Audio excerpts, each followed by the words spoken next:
Hello and welcome to another Drive-In Double Feature. I'm Ryan. I'm Nathan. And this is the podcast where we talk about two movies every week, every Tuesday and Thursday.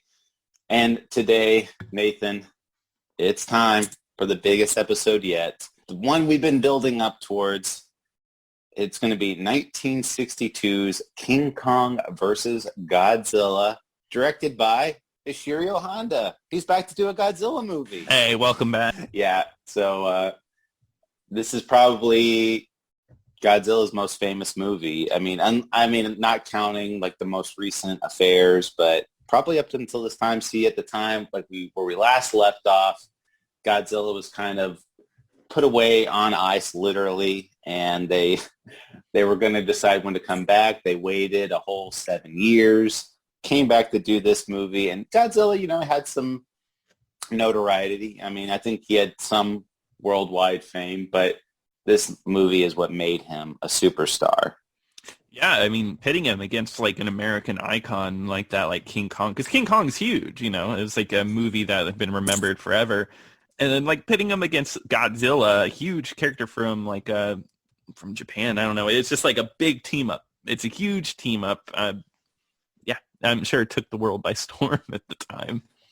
It did. It most definitely did. But one thing I do want to bring up before we get into it is the going back to the original Godzilla, one of the actors, Akira Takarada, actually just passed away this year, not too long after we're recording this episode, which he was the original main character, Ogata, the original male lead of the series.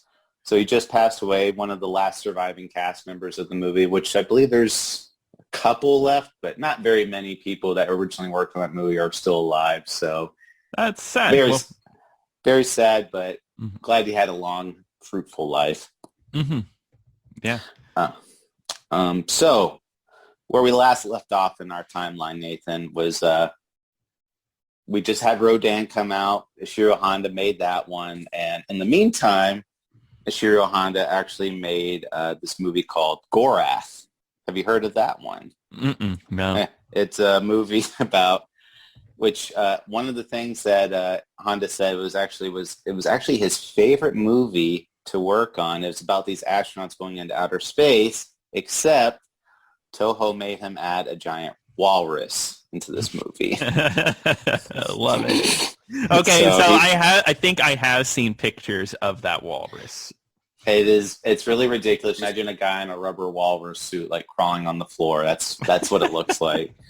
And that's just to kind of give you a peek where the reason why I bring that up is because you could really tell that Honda really wanted to make these serious types of movies. Even with Godzilla, I mean, you could easily make the original Godzilla movie into something really stupid, but he really chose he wanted to make something meaningful. And he even said, like I said about that space movie, that he wanted to make a really good sci-fi movie, but Toho is constantly kind of interfering with that and making him trying to make these movies a lot more appealing. And he really didn't want to add that in there. And even with this movie that we're about to talk about, there was a lot of interference with this type of movie where he wanted to make something a lot more meaningful, and it's just kind of like, no, we need to make this a lot more family friendly. Yeah, but if I remember right, Ishiro Honda was a big studio man, so whatever they told him to do, I'm sure he was like, okay. That was just what his motto was. I mean, they originally, he made the original Godzilla, and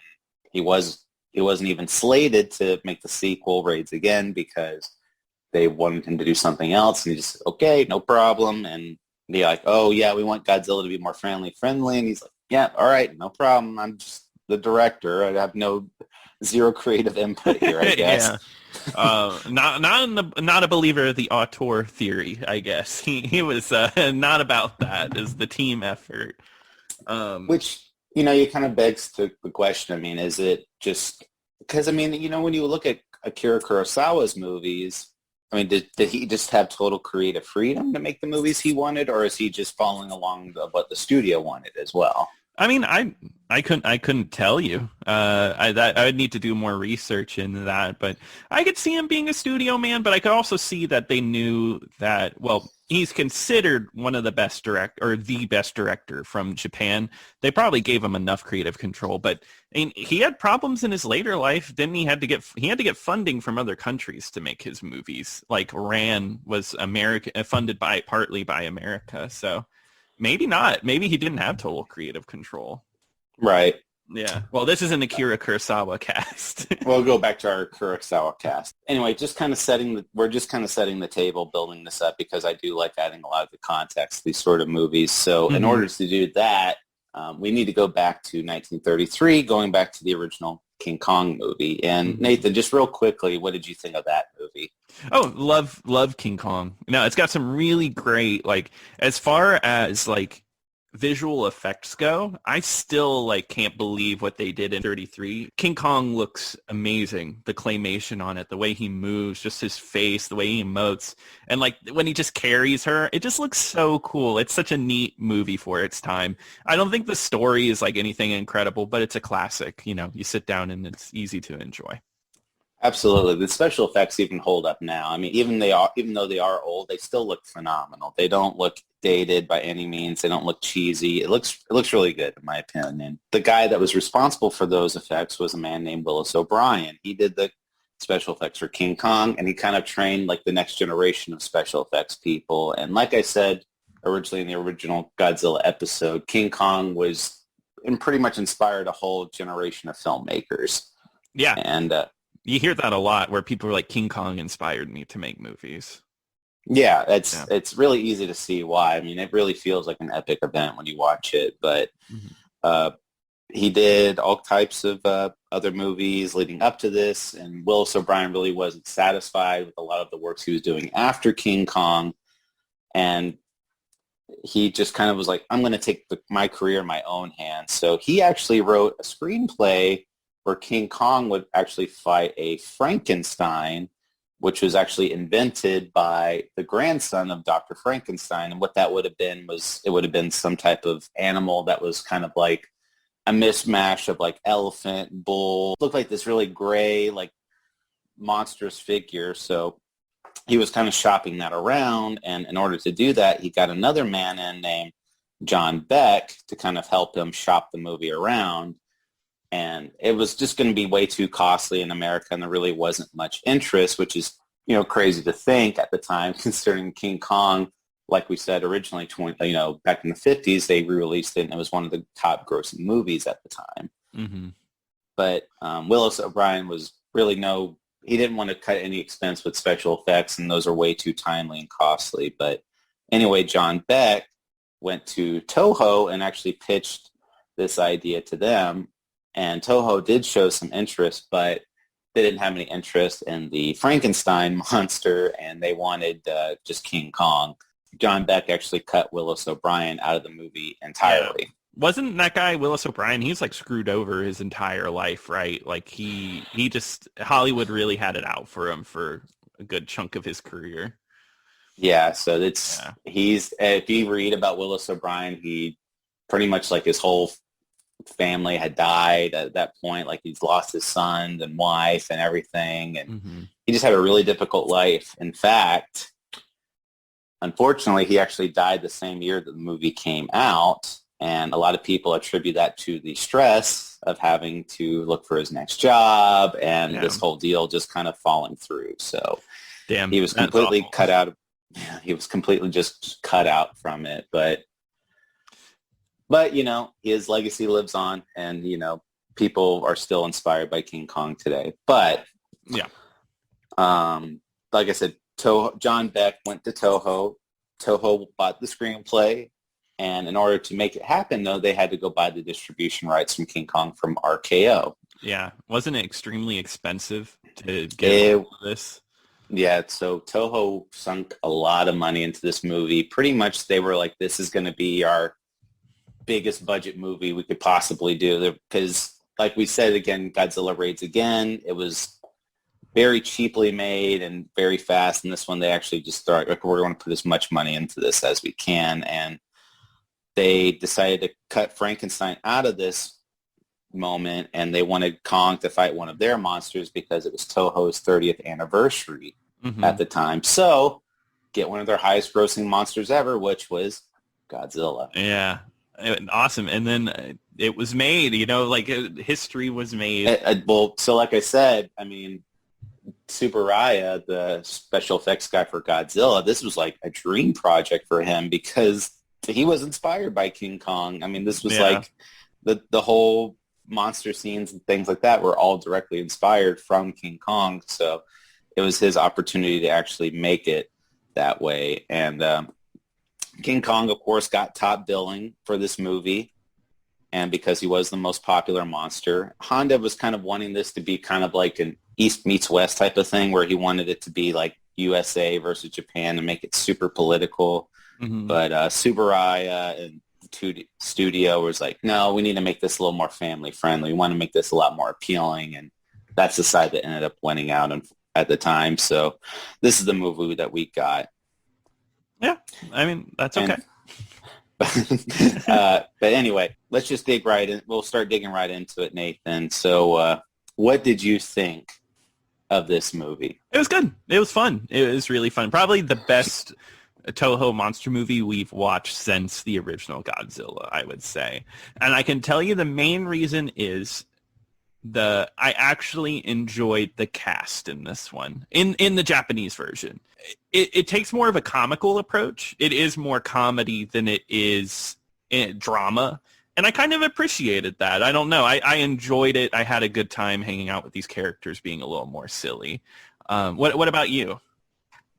So this is digging back into my personal history again. So this was the very first Godzilla movie that I saw. Oh, wow. I told you when we went to Sam's Club, my dad pointed out this movie.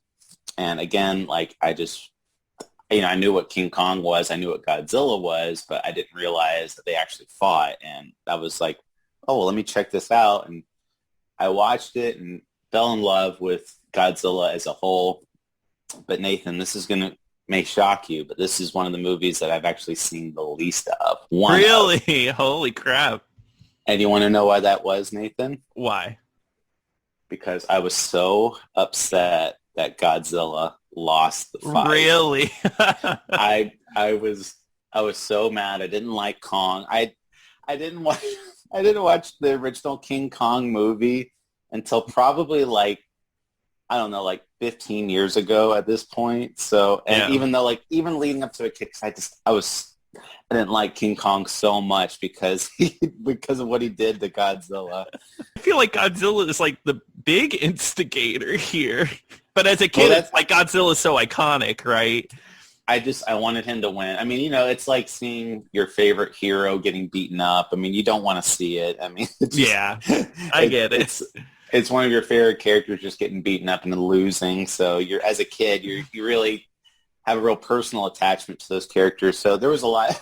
I watched a lot more of the Godzilla movies where Godzilla actually won. Oh, okay, good. Yeah, that makes sense.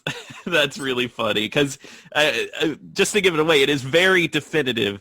King Kong wins here, right? There's you hear Godzilla's roar, like, oh my God, he could still be alive, but King Kong wins for sure.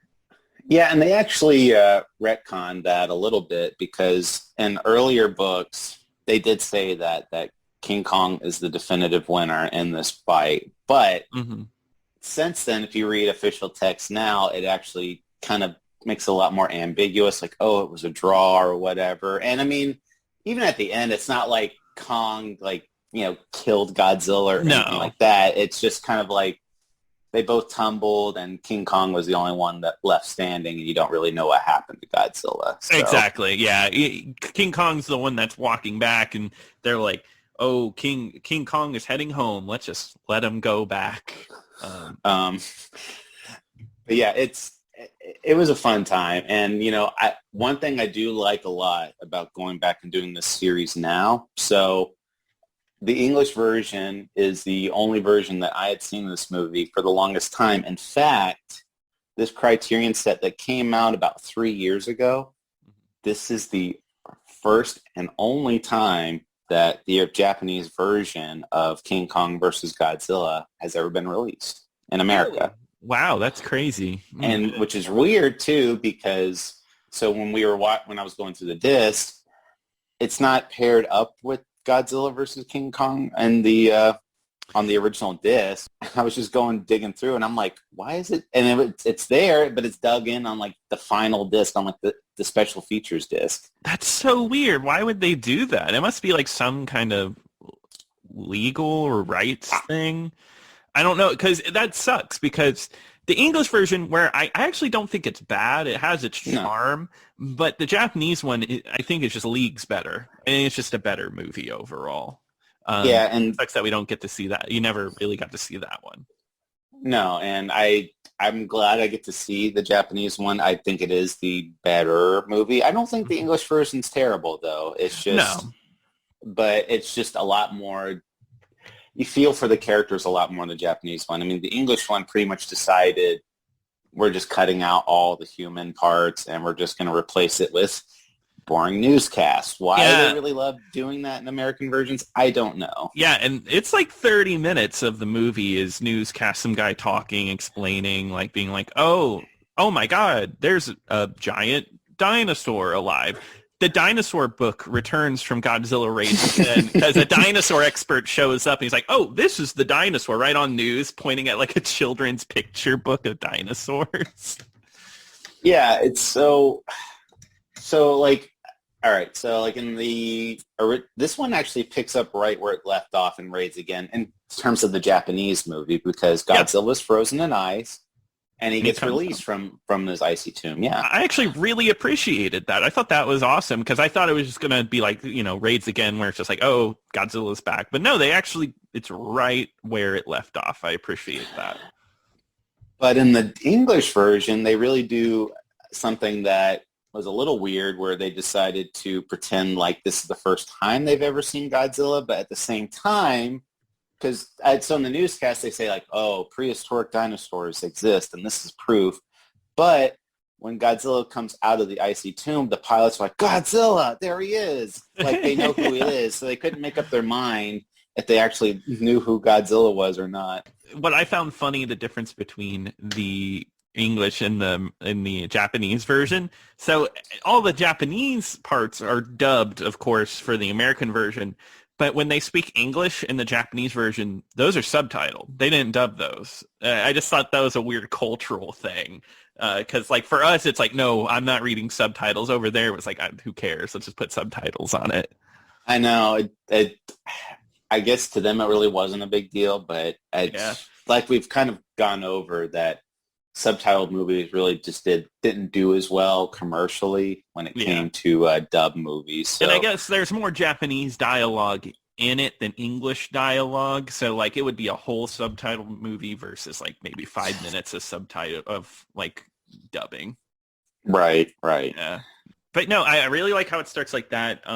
But it's got this weird. I guess I did some light reading. I do my own research. Oh my God! You researched the Godzilla movie? Yeah, well, just a little. But I guess the director really wanted to make a statement against advertising at the time. That was like a big thing. I guess he really hated TV. Television was something like he couldn't stand. It was like, raising a generation of idiots. And he was just talking about because the main plot line is it's a pharmaceutical company and they go over to King Kong's island because there's berries that can like, I guess, put things to sleep. It's almost like an anesthetic. But they want to kidnap King Kong to be like their mascot. And there's like, oh, it's about advertising companies making these crazy ad campaigns. They would just kidnap a giant ape from their island. Oh, I thought that was funny because they were like, they were wanting to have a monster be like, oh yeah, it packs a punch or whatever. And that's kind of like the whole satire is that originally that Japan was becoming way too commercialized and TV was being put a heavy emphasis on, and the whole point of like a commercial company, they were trying to get King Kong just to do a commercial basically. And but that whole satire is really cut out of the American version. It's there. The plot line of the whole reason why they're going is there, but the whole meaning of like how this is like a big satire is really cut out and lost. And Yeah, it is. Like, I mean, the comedy's still there, but I think the comedy works a little better in the Japanese version because, like, they look like cartoon characters in the American version because they're only showing like this, like the crazy parts. But you know, you get a little more of that human element that makes it a little more fun, a little more funny in the Japanese version because the head of the drug company, he acts like a cartoon character. He's like always waving his hands, making big motions, always cracking jokes. I kind of love that about him. I don't know. I thought he was surprisingly funny. yeah, and so in the American version, it was kind of like he's kind of like this idiot or like this real like he's just like a big idiot, doesn't really know what's going on. But in the Japanese one, it's kind of played more like he's just a really belabored man. He's really just trying to work with like the best that he has, and he just happens to have all this misfortune happen to him. And that actor was actually it was really beloved in Japan. They actually called him the Japanese Charlie Chaplin. Oh, that's cool. I like that. I could see it because he definitely was doing a lot of comedy just through like emotion and like acting. So one thing leading up to this movie, which one thing I didn't even realize was a thing. So when they arrive on the island, all the island natives are just Japanese people painted in blackface. Yep, it's blackface. I will say blackface culturally for Japan is much different than it is here in America. But it's still not great to see. Imagine you take paint, you just paint their whole body. In fact, it's so bad, and I don't know if you noticed this, but around like some of their waist, it wasn't painted properly, so it was like their natural skin tone was blended in. You could see where the paint just ended. Yes, yeah. No, I definitely saw that. And I mean, this is a good chunk of the movie because, you know, they send the two dudes over, two company men to this island. And there's like a whole bunch of stuff. They get King Kong out. There's a giant octopus fight. Probably actually one of my favorite parts of this movie. I loved the way this octopus looked. So they went with the direction of actually using a real octopus because they tried using like a puppet and they really couldn't get the natural movements that they wanted for an octopus. So they're like, just use a real octopus. Forget it, you know? Oh, no, they probably abused it. I can only imagine. So they did abuse it. So what they did was they couldn't get the octopus to move like they wanted it to. So they did things like poke it with a lit cigarette. Oh my God! Use high temperature lights and pointed it directly at it, and then at the end of the shoot, they killed and ate the octopus. So this is the first time you've ever seen a movie where the actor's eaten immediately afterwards. So like after a movie is made, you know for a fact. So you cannot say this movie, the animals were harmed in the making of this movie. Yeah, that's definitely not in at the end. Yeah, interesting. I mean, once again, different time, different culture. You know, I think that just goes into it. Wild. But actually, so the director of Parts of the Caribbean 2, Dead Man's Chest, is actually a really big fan of this scene. And actually, when they animated the giant Kraken, they actually told him to specifically watch this scene. Oh, that's cool. Yeah. No, I mean, it looks really cool, like the green screen and everything. I think they handled it very well. One thing I will say, though, that I actually think the American movie actually did a little better than the Japanese one is the choice of music. And with this scene, because they actually have a lot scarier music in the American version one, and then the Japanese one, it's really subdued type of music, not as scary, but just kind of slightly intense. But the American one, they make it like dun dun dun, and it just it makes it feels like more urgency is added to the scene. Yeah.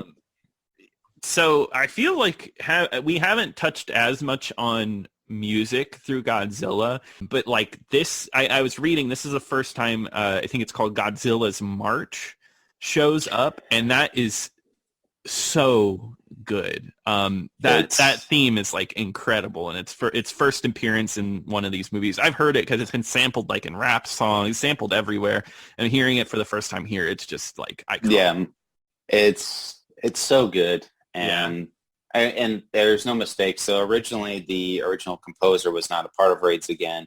One thing I was going to mention, the original composer from the first Godzilla movie, he's back. They get him. Good. Which, I mean, the original Godzilla theme, that one's also iconic. And this one is also just as iconic, if not more so, than the other one. So, but it's really no mistake that when you get scenes like that, and you add in those scores, it adds to that big fight. I mean, seeing Godzilla break out of the iceberg and they start playing Godzilla's March, it's just like, yes. Yeah, it just adds to that power, right? Like, it just sets the mood. It's so good. So back to the island scene after the whole octopus, we actually get to see King Kong for the first time. What's your opinion on how King Kong looks in this movie? Horrible. He looks awful. Yeah, he's rough. He's rough to look at. And his face looks terrible. I mean, it's an awful face. The suit looks just terrible. It looks like patchwork hair is just all plugged to his body. It doesn't look good at all. And the reason why his face looks like that and not his original face is, I guess, because RKO didn't want it specifically to look at. The rumor is that RKO told them specifically they didn't want that King Kong to look like their King Kong. And so Japan, Toho was kind of like, okay, well, we'll just kind of have his model his face after, gorillas in Japan and their primates. So that's why his face looks like that. But I mean, the face though, it just looks like a rubber mask. It doesn't really emote that well, other than his eyelids to kind of blink a little bit. It doesn't. Yeah. It just kind of has that goofy, like his mouth open all the time. Yeah. It just, there's something about it that I just like. It was a little too fakey. I just didn't really enjoy it. I guess that makes sense now. It wasn't Toho's choice that they had to change it up, because I'm sure if RKO let them, it would look like the original King Kong, and that would be much, much better. And the suit was actually it was so difficult being in that suit. The original suit actor in there, he had to actually be sewn into the suit in order to hide the zipper. So he would have to stay in that suit for 3 hours at a time. There's pictures of him like on the set. He's just like lying on the ground because he's just so exhausted, but he has to stay in the suit. And they'd say like every time they would cut him out of the suit, it would just be like a waterfall of sweat just coming out. That sounds awful. And then also too, so in the original King Kong movie, King Kong was originally 18 feet.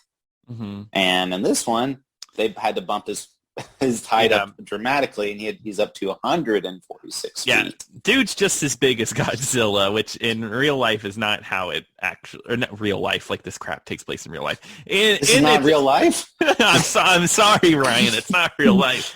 But, like in terms of the original movies, that did not match up. But I'm okay with making that leap. That's not too big, just to see these two fight each other. But I guess while this is going on, while they kidnap King Kong, Godzilla is rampaging through Japan in his return, because he has returned. He is attacking Japan at the same time. So I'll pose the question to you. What do you think of how because we said it in other episodes, Godzilla's suit changes every movie. What do you think of this suit? This one, I actually kind of like it. It's got a look to it that I enjoy. He's a little more how should I say, a little more portly, I guess. He looks a little more cartoony, but I kind of like his look. I actually really like it. What about you? So this is probably the most iconic in terms of Godzilla suits, because this is the movie everyone is familiar with. Yeah. It's not my favorite suit design, but I will say his profile shot, like the side of his face, looks great.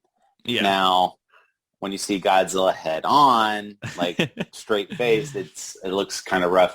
And then there's like one scene where you see his puppet when he shoots like the breath. That looks horrible. Yeah, that was awful. Rough. Yeah. Because you could tell that there's a difference between the puppets and the suits.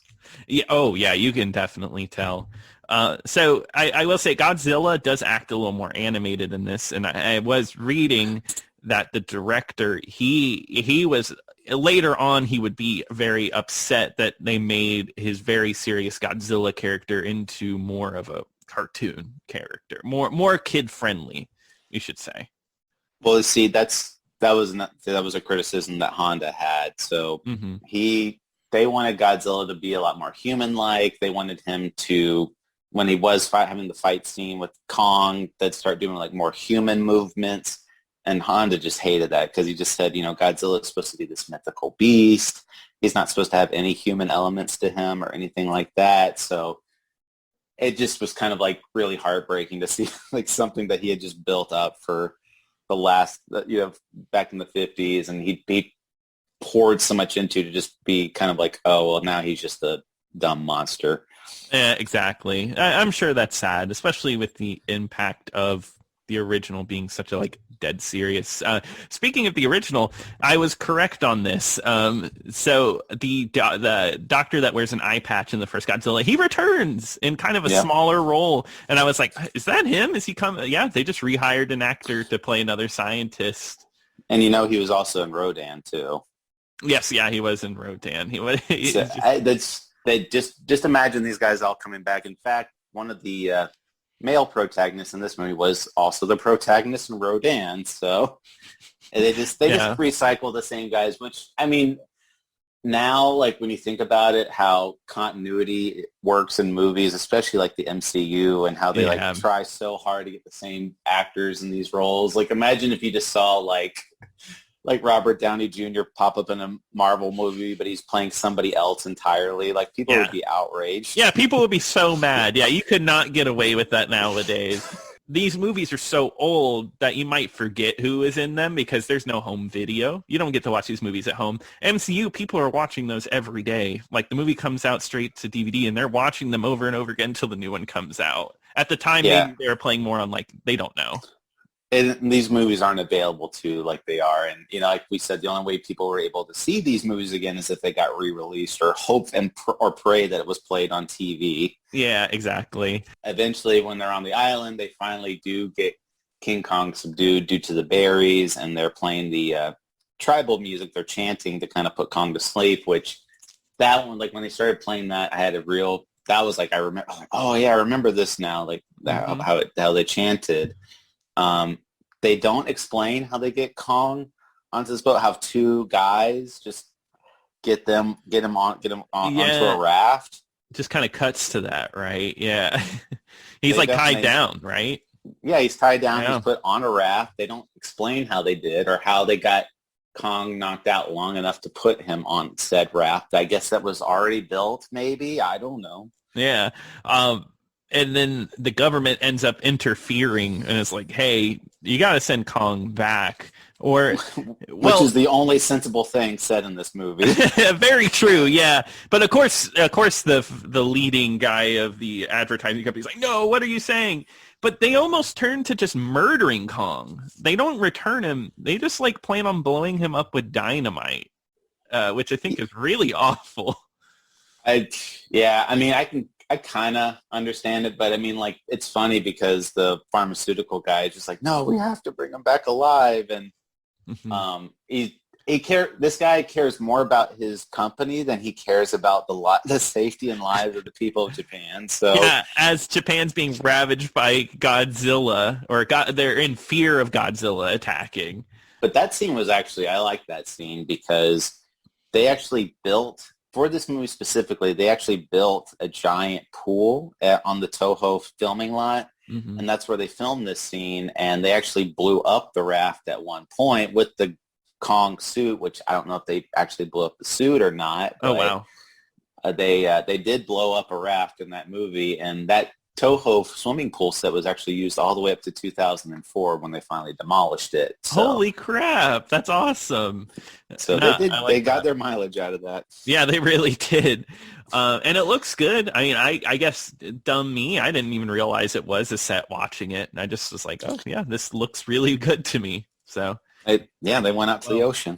Yeah, it's like they filmed in the ocean. They did it. Which that's the only thing that was weird. It's like when they blow up the raft, Kong is kind of standing in the ocean. And I'm like, even at 146 feet, there's no way you'd be able to just stand in the ocean. No, there's no way. Because they're like in the middle of the ocean. He's just a really strong swimmer.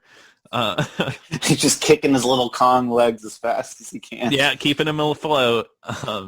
But yeah, I mean, King Kong ends up getting to Japan. He kidnaps one of the main character's girlfriends. Oh no. I forget what happens. Does that happen, or does Godzilla being stopped by the electrical lines? I'm forgetting the timeline. Godzilla getting stopped at the electrical lines, and then because then that's when we have our first face-off between the two, and then that's when the train scene happens. That's right, yeah, because I found that really odd of Godzilla just being blocked by some power lines that they built. I felt like Godzilla would be able to... I know electricity is his weakness, and then... well, but it's weird, though, in the first movie, though, it wasn't his weakness. He just, like, blew past them. Exactly. So I don't understand where that came from. It just seemed like an easy way to get around it. But yeah, I mean, he gets up to those electrical lines and he turns right around. And then Kong loves electrical lines. Like, he eats them. It overpowers him. I didn't realize that about him, that electricity powers up King Kong. Which, so going back to the original screenplay, this was Frankenstein. Kong. Yeah, there you go. So one of the aspects they kept is that they kept the Frankenstein monster being powered by electricity, and Kong kept that aspect. So they just thought, oh, King Kong loves electricity. Sure, why not? Yeah, I mean, RKO wanted him to be different, so hey, they did it. But yeah, so they had their first encounter. They had their very first face-off, Kong and Godzilla right there on the island, and I think right away, they built towards this moment, and they kind of just tease you just a little bit because they don't have their final battle right there. No, because it's very small scale. They throw like some rocks. They kind of like are like, I guess it's like almost like a macho thing, like showing off, like yelling at each other, pretty much making their animal noises, and that's about where it wraps up. Well, then Godzilla blows his atomic breath, and it hits Kong's belly, and Kong's just like, what the hell? And just, I'm out of here. Yeah, I get it. Kong's smart in that aspect. They play that on that a lot in the English version, that King Kong is smart because he's an ape and Godzilla is a dumb lizard. Okay, so watching this again, I hated that scene. Yeah. And so they have, like I said, they have all these boring news reports scene, and there's one where a journalist is interviewing a scientist about these two monsters, and the one scientist, was like, well, Kong, he's a thinking animal. He's got a bigger brain, and Godzilla, I mean, his brain's no bigger than this little marble here. Yeah. And I'm just like, oh my God, like they're trying to make Godzilla an idiot. Yeah, pretty much. That's all it is. They made him seem like a complete idiot. So.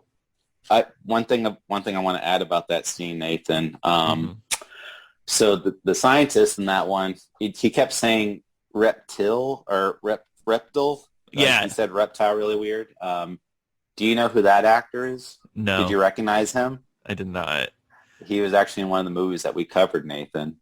What? So before our iteration of Drive-In Double Feature, we did Trashy Boys and other movies leading up to Drive-In Double Feature. We actually covered the movie Foxy Brown. Yes. Yeah. And do you remember the scene where Foxy Brown got this one judge into the room and they're making fun of him and like emasculating him? Yes, yeah. That's the him? Oh my God, that's so funny. That's like 20 years later. Good for him. Maybe not 20 years, like 15 years later, but still. God. Harry Holcomb. But this is even more surprising. We covered Foxy Brown on Trashy Boys. That feels like yesterday that we covered that, man. Wild. I know. Yeah. I know, but it's just funny how it all lines up. But yeah. Anyway, going back into it, they have their first encounter, and they kind of after then they kind of go off and do their own thing. And Kong, like you said, has his own train sequence, kind of like what Godzilla had in his original movie, where he picked up the train car. Yeah, exactly. And they do their version of the Kong, like capturing a woman scene where he has a woman in his hand.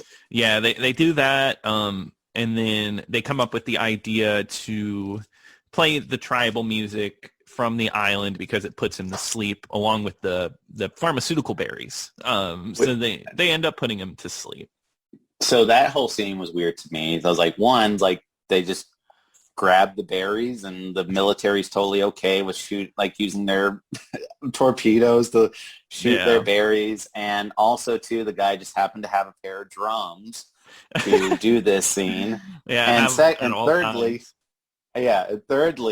they just happened to have a recording of the chanting despite them never showing them recording the chanting. What the heck? You're right. What is up with this? Like all of these like issues.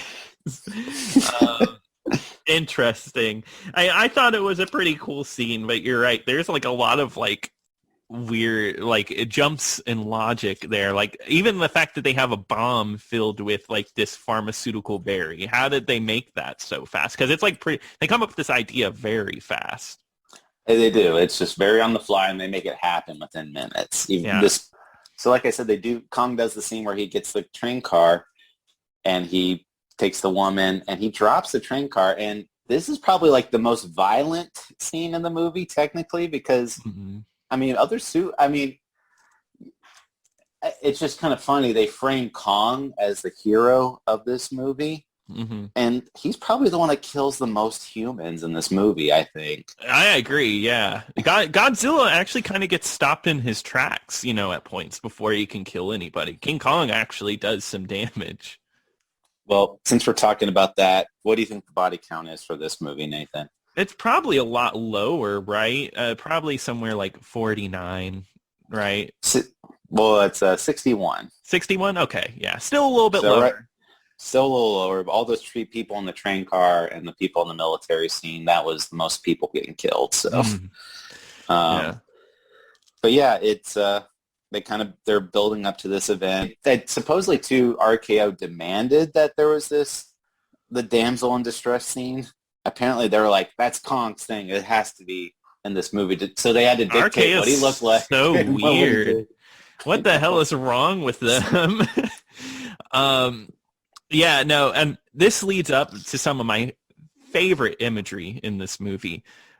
King Kong being held up by balloons and transported to fight King Kong. I love it. It made me I had to show my fiance this scene because it is just so silly to look at. I mean, it's set up earlier in the movie because the main guy, he has like this wire that can withhold any weight, and they put it on balloons and fly him away.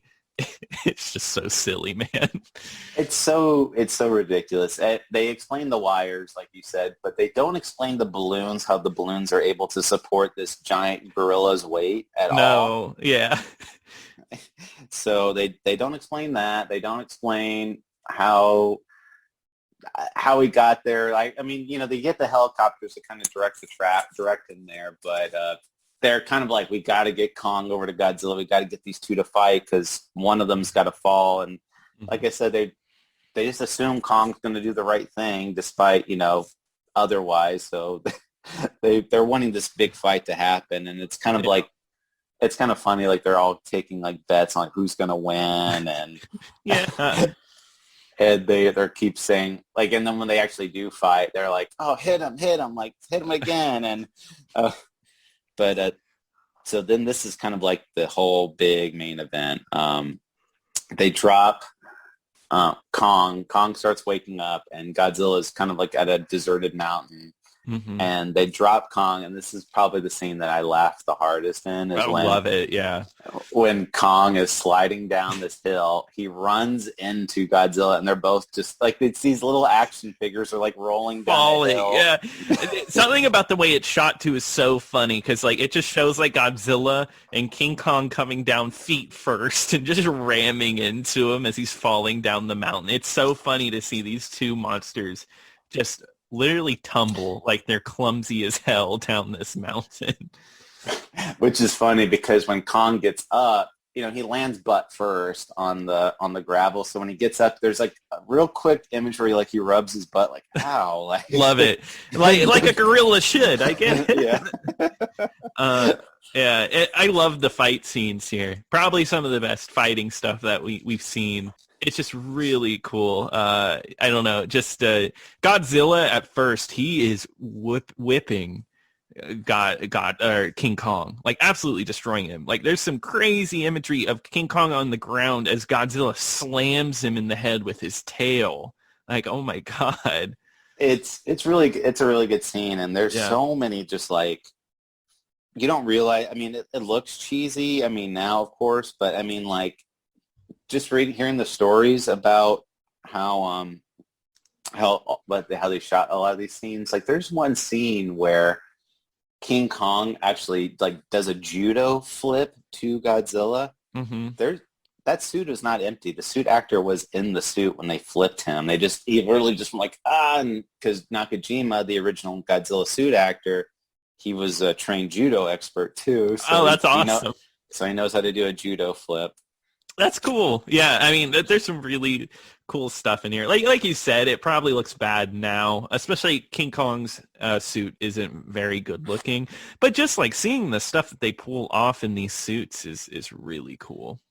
So the scene when they're kind of like volleying these rocks at each other. They Hmm. like Kong throws a rock, Godzilla hits it back with his tail, and they kind of go back and forth. Hmm.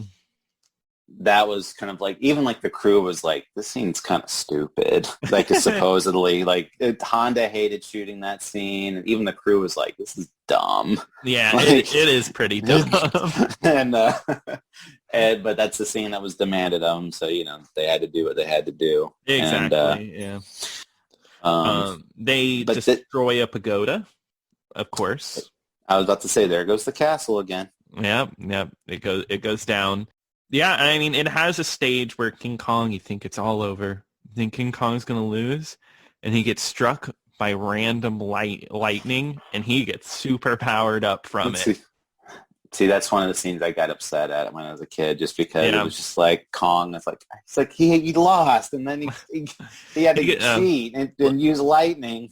Yeah, yeah. For whatever reason, he had lightning, like random lightning. It's not even raining in this scene. Strikes him, and So yeah, yeah, and that scene too, Godzilla has Kong pinned down, and he's shooting his atomic breath everywhere but at Kong. Like, there's like a circle around Kong. Why he doesn't just shoot Kong, I don't know. But the lightning hits him, and he gets up, and he's super powered. And probably the most memorable scene from this movie that everyone always talks about is when Kong takes a tree and shoves it in Godzilla's mouth. yeah. What the hell? But that was originally in the original King Kong movie. Kong did that to another dinosaur in Oh that yeah. movie. I mean, it has like the dinosaur scenes in that movie are brutal. There's a little stop motion scene in there where Godzilla does like a little like kick with his his 2 feet, where he jumps and kicks Godzilla. There was a little stop motion scene there. And you can tell, but it's like very quick. It goes by extremely fast. And like I said, they fought, and I really like the choreography, and then this is kind of like a precursor to what this kind of created that formula for your Godzilla movie, because like Anguirus really wasn't really like a built up enemy. It was just kind of like another dinosaur that was there. Yeah. This was kind of like built up to this main event, and all future Godzilla movies kind of followed this type of formula, where it's Godzilla has to fight a foe, and there's a big fight scene at some point.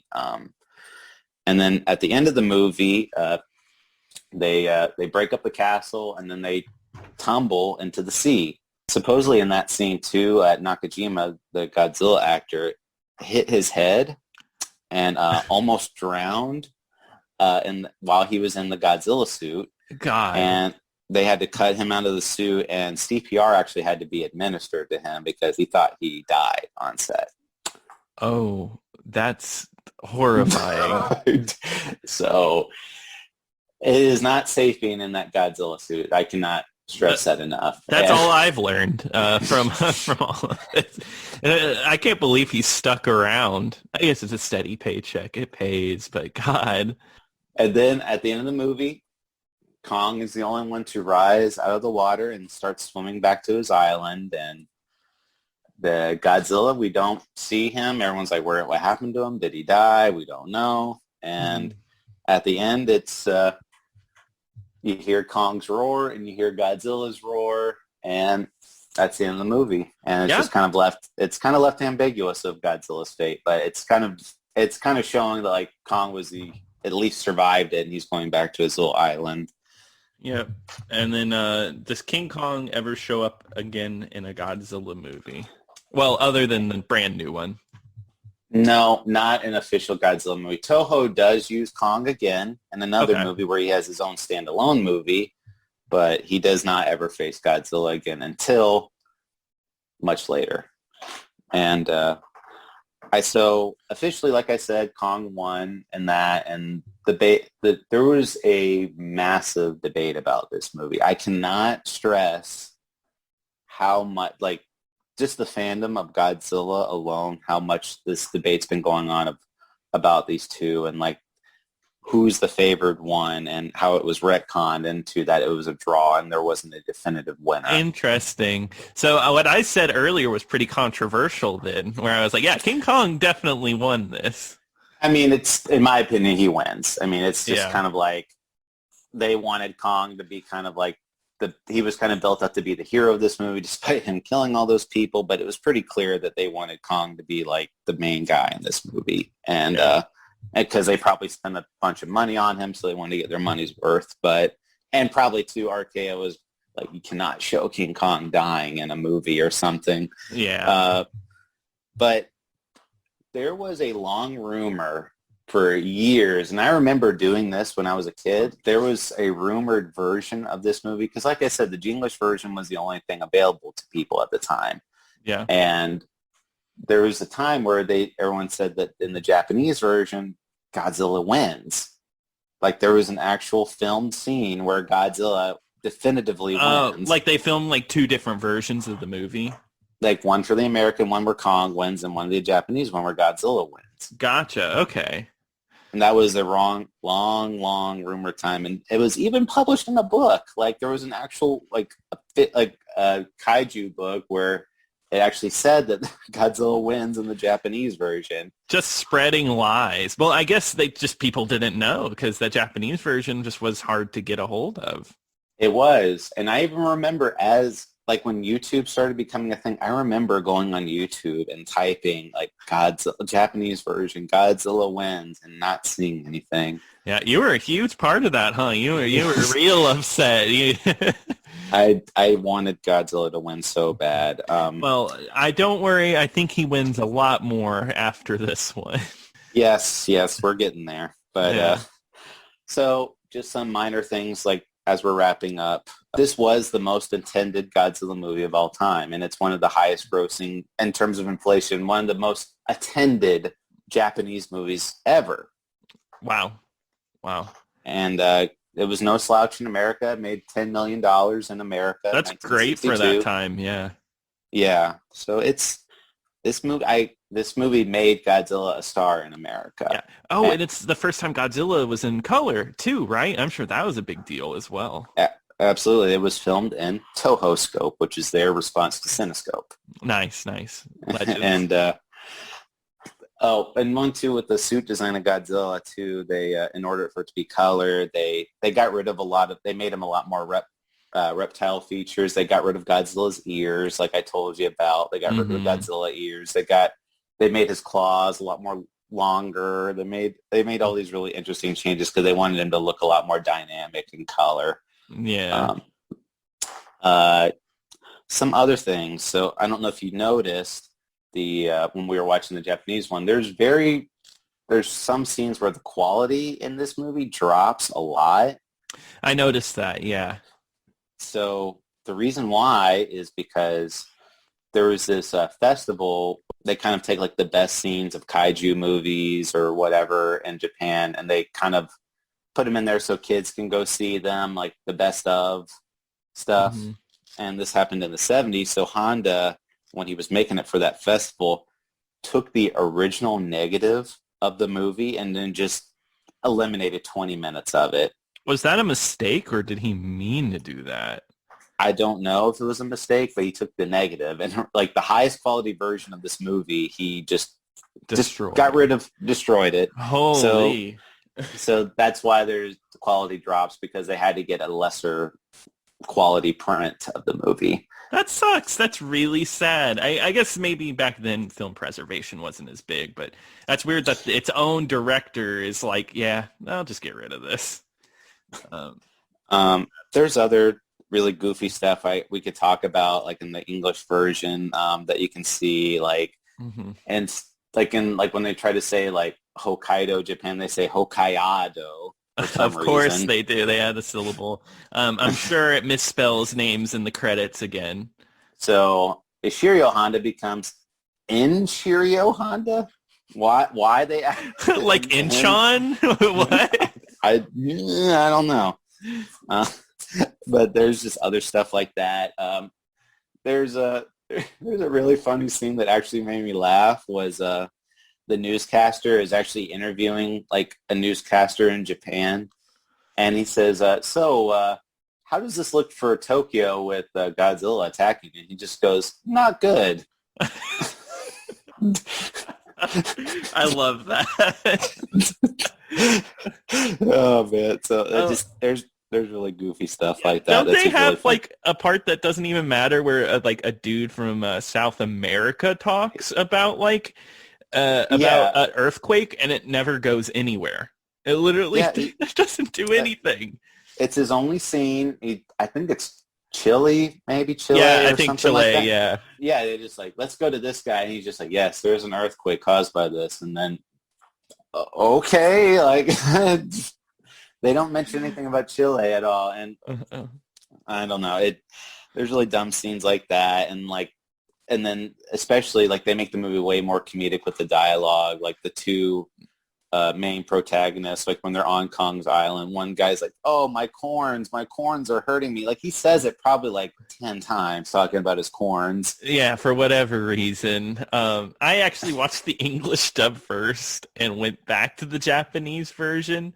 Yeah, I mean, like the dialogue is definitely upped on the silliness. It's a silly movie in Japan, but it is much sillier in America. Yeah, it's pretty clear that America version, they want it to be kind of like a silly movie that you could just take your kids to type of thing. Yeah. But I will say though, I'm just preparing you now, Godzilla does get even sillier as the series goes on. I'm all for it. I can, like, just to like give my final thoughts. Like I really enjoyed it. You know, it was silly. It was a good time, and the fighting was good. You know, that's all I can appreciate. It held my attention. It was a fun time. Yeah, I really liked it a lot. I'm so glad I finally got to see the Japanese one after all these years, even though Godzilla didn't win on the Japanese one. But regardless, I really liked it a lot. You can really tell that they wanted Godzilla to be a big deal in this one, and as the series goes on, you can definitely see how Godzilla has progressed since his original Homecoming debut. But yeah, I liked it a lot, and I'd say watch it.